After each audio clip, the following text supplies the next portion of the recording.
Senior सहाफ़ी तज़्ज़ियाकार मोहम्मद मालिक साहब ने ज्वाइन किया, उनको शामिल गुफ्तगू करते हैं। मालिक साहब बहुत शुक्रिया आपके वक्त का। मालिक साहब, ये केस था इद्दत निकाह केस, जिसमें 7 साल 7 कैद की जो सज़ा थी वो सुनाई गई थी और आज अपीलें मुस्तरद कर दी गई और वो सज़ा बहाल है। क्या कहेंगे आप इस हवाले से? ये वाहिद केस है क्योंकि इससे पहले साइफर में, तोशा खाना में तो सज़ाएँ कलअदम हो चुकी हैं। इस केस में भी अगर सज़ा कलअदम हो जाती तो रिहाई मुमकिन थी, लेकिन ऐसा नहीं हुआ। नहीं, देखिए, ये कोई इतना गैर मुतवक्को फैसला नहीं था, बिकॉज जैसे आपने खुद ही पॉइंट आउट किया कि इस केस में अगर आज इनको सस्पेंड हो जाता सेंटेंस तो रिहाई थी। इस वक्त रिहाई क्या अगर हो जाती इमरान खान साहब की, तो जितना पावर स्ट्रक्चर बना हुआ है, जितनी एक बिसात बिछी हुई है, वो बड़ी बुरी तरह ऊपर नीचे होती। और इस लेवल पे कोर्ट्स जो हैं, इनको इन्फ्लुएंस करना भी इतना ज्यादा मुश्किल नहीं है।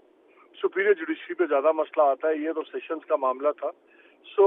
मैं क्वाइट फ्रैंकली, केस बड़ा ही फजूल है, बड़ा ही कमजोर है, बेहुदा केस है।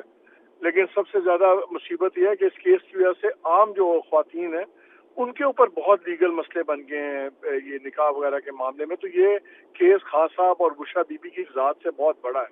बट हैविंग सेड दैट, मैं सरप्राइज नहीं हूँ, बिकॉज मैं यही सोचता था कि अगर आज सस्पेंड हो गया सेंटेंस तो फिर ये नया केस भी हमने कोई नहीं सुना था। पहले खबर थी कि शायद एक नया रेफरेंस आ रहा है उसका, तोशाखाना 2 जिसको कह रहे थे। तो वही एक तरीका था कि 2-3 नए केसेस आए और उसके अंदर गिरफ्तारी डाल दी जाए। फिर अनस सनाउल्लाह साहब का जो फेमस बयान है आजकल चल रहा, जहाँ उन्होंने कहा कि जी इनको तो हर कीमत पे अंदर रखना जरूरी है, चाहे नया केस करना पड़े या कोई पुराना केस ढूंढ के निकालना पड़े। जब आप पावर पॉलिटिक्स के तनाजुर में देखें तो ये सरप्राइजिंग फैसला नहीं है, यही ही होना था। लेकिन जब जुडिशरी के कॉन्सेप्ट में देखें तो ये एक बड़ा ही फजूल फैसला है। लेकिन पाकिस्तान में इस वक्त पावर पॉलिटिक्स चल रही है, अदालतें भी इन अ वे डायरेक्टली इनडायरेक्टली वहाँ पे भी पावर पॉलिटिक्स चल रही है। ये कोई इतना सरप्राइजिंग फैसला नहीं था। ठीक है मोहम्मद मालिक साहब, बहुत शुक्रिया आपके वक्त का, आपने हमें अपना तज्जिया दिया।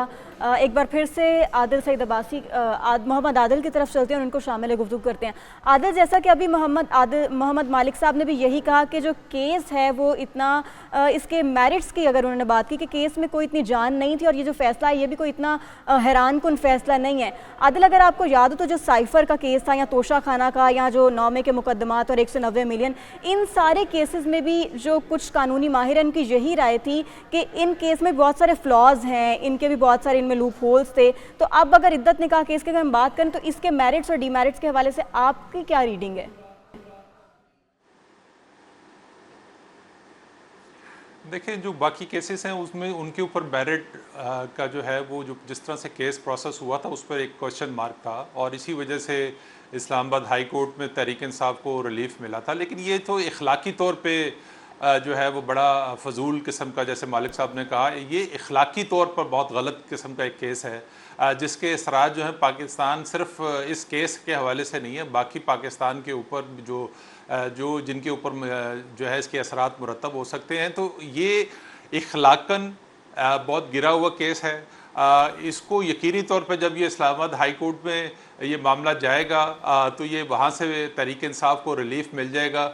तो अब देखते हैं कि मामलात, जैसे राना सनाउल्लाह कह रहे हैं कि अभी उनको बाहर नहीं आने देंगे, तो ये तो प्रोसेस अभी चलता रहेगा। जैसे मैंने पहले कहा कि 9 मई के कई केसेस में इमरान खान की ज़मानत हो चुकी है, तकरीबन 180 से ज़्यादा इमरान खान के ऊपर केसेस थे, जिसमें से सबसे ज़्यादा 9 मई के हवाले से केसेस जो मुख्तलिफ शहरों में दर्ज किए गए थे। तो अब उसमें मुख्तलिफ उसमें गिरफ्तारियाँ उनकी डली हुई हैं। तो ये इतना आसान नहीं है तहरीक इंसाफ के चेयरमैन का जो है वो जेल से बाहर आना। तो इमरान जो राना सनाउल्लाह जो प्रोटेक्शन दे रहे हैं या उनका जो दावे हैं वो सिर्फ इसी बुनियाद के ऊपर, उन्हें पता है कि जब तक पिंडी से आदिल ये उनकी ख्वाहिशात भी तो हो सकती है ना, ये उनकी ख्वाहिशात भी तो हो सकती हैं, ये उनकी ख्वाहिशात भी तो हो सकती हैं कि जो ख्वाहिश PMLN वाले कर रहे हैं कि 5 साल के लिए होना चाहिए। लेकिन हम देखते हैं कि गाहे बगाहे एक बयानिया ज़रूर सामने आता है कि बानी चेयरमैन पाकिस्तान तहरीक इंसाफ स्टेट्समैन बनने के लिए तैयार हो गए हैं और फिर उस बयानिए को चलाया जाता है। तो आपको क्या लगता है कि डेडलॉक?